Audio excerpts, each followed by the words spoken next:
हूँ, बुरे कर्मों का रिजल्ट बुरा ही होता है।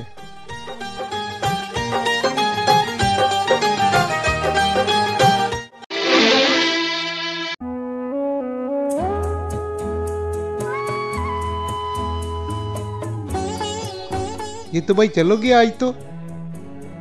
हाँ देखते हैं। अरे वाह, निकल आई, ये तो बड़ी अच्छी बात है। सवेरे सवेरे जाके उसी को बताता हूँ। हीरालाल भाई, मेरी 10 लाख की लॉटरी लग गई। आह, आह, आह, आह, आह, आह, हू, हू, हू, अरे हीरालाल, हू। कैसे हुए ये?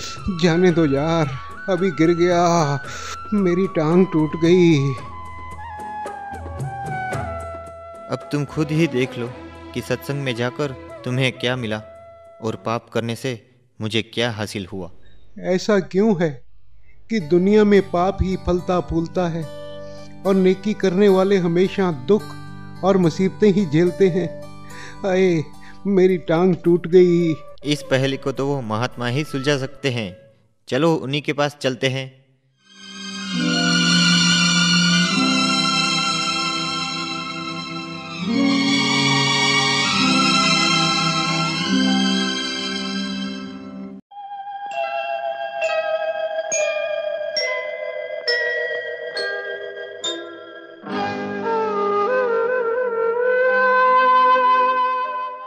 बाबा, मैं आपके सत्संग में रोज आता रहा हूँ और ये मेरा दोस्त है जो रोज वेश्या के पास जा रहा है। उसकी 10 लाख की लॉटरी निकली और मेरी टांग टूट गई।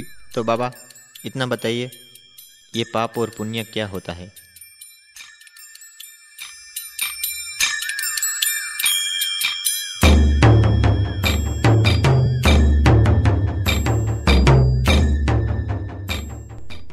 हीरालाल, पिछले जन्म में आप एक बेरहम बादशाह थे और आपने कितने ही लोगों को बेरहमी से मार डाला, जिसकी सज़ा आपको जन्मों जन्मों तक फांसी की सज़ा मिलनी थी। सिर्फ आपकी एक टांग टूटने से वो आपकी सज़ा माफ़ हो गई। यही इस सत्संग में आने से आपको फ़ायदा मिला, उसका फल मिला। यही सत्संग में आने का फ़ायदा है। और आप पिछले जन्म में बहुत बड़े दानवीर थे। उन कर्मों के हिसाब से आपको 50 करोड़ की लॉटरी लगने वाली थी, लेकिन आपको सिर्फ 10 लाख की लॉटरी लगी।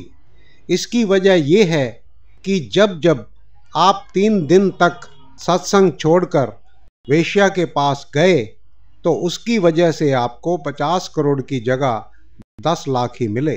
बाबा, मुझे माफ कर दो बाबा। गुरु साहब के वचन सुनकर दोनों उनके चरणों में गिर पड़े और अपने अपने गुनाहों की माफ़ी मांगने लगे।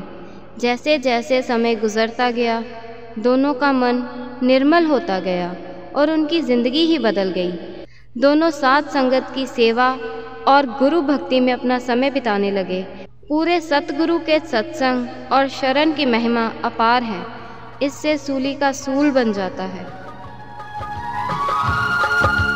सुन लो ऐ दुनिया वालों, सुन लो ऐ दुनिया वालों, सुन लो ऐ दुनिया वालों, सुन लो ऐ दुनिया वालों।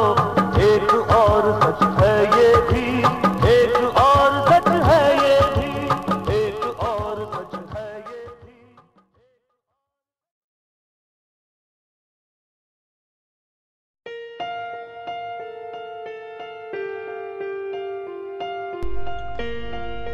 इस दुनिया में कुछ लोग ऐसे भी होते हैं जिनके पास सब कुछ होते हुए भी अपने आप को वो हजारों की भीड़ में अकेला पाते हैं।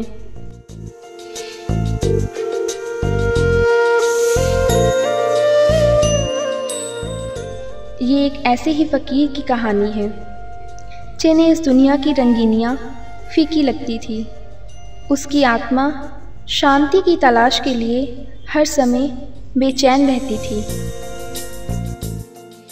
आखिर एक दिन ये इंसान अपनी ही शादी के मंडप को छोड़कर परम शांति की खोज में निकल पड़ा।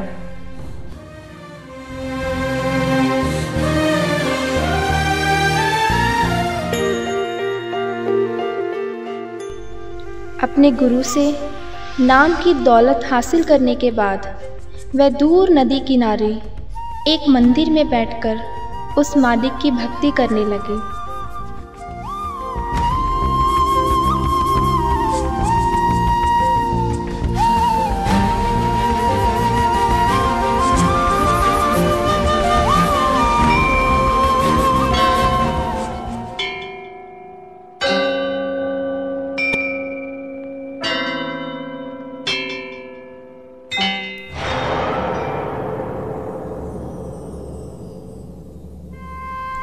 अब वो आम इंसान अपनी भक्ति से एक उच्च कोटि का महात्मा बन चुका था।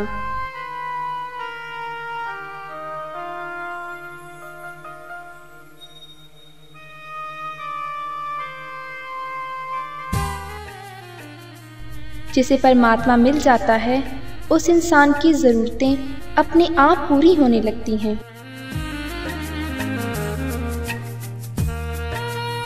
उसे अब उन ब्रह्मांडों का अनुभव हो गया था जिनके बारे में कभी सोचा भी नहीं जा सकता। एक दिन की बात है, वह सुबह सवेरे उसी मंदिर के पास नदी के किनारे जा रहे थे।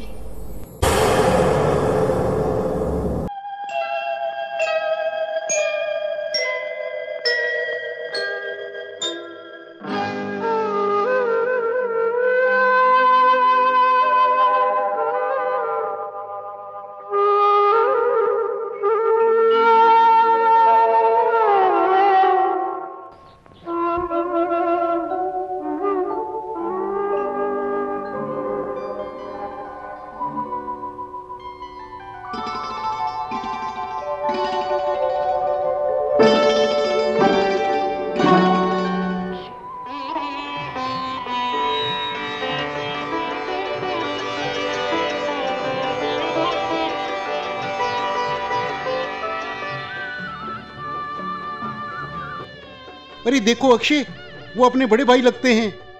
लगते तो वो ही हैं।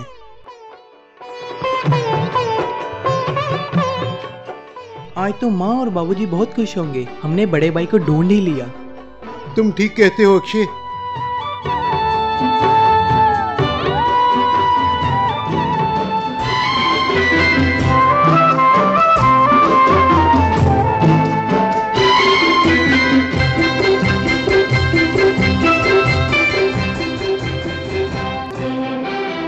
मनु भैया, आप कहाँ चले गए थे?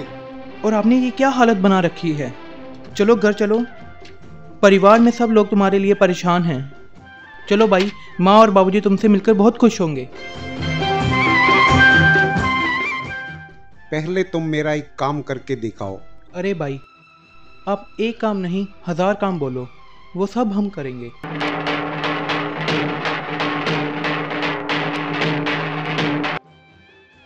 पहले मेरी सुई ला दो, फिर घर चलूंगा। भाई, आप कैसी बातें करते हो? ये तो नामुमकिन है। इतने गहरे पानी में वह सुई कैसे मिल सकती है? भैया, आप एक सुई क्या 10 मिनट का समय दो, हम 1 लाख सुई ला के देंगे। तुम तो नहीं ला सकते, मैं तुम्हें लाकर दिखाता हूँ।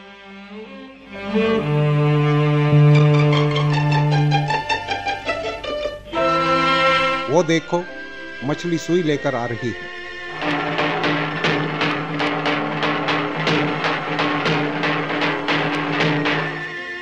मैं अब उस मालिक का नौकर हूं जिसके इशारे से पूरी कायनात चलती है।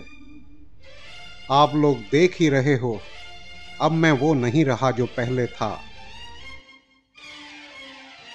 जैसे तुम मुझे वो सुई वापस लाकर नहीं दे सकते, उसी तरह तुम मुझ में अपने भाई को नहीं पा सकते।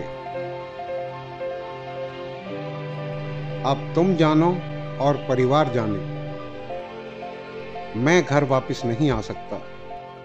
मेरा घर वो मालिक है।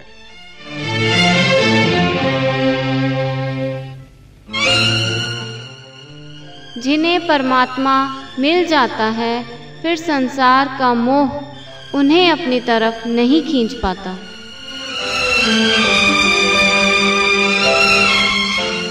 ऐ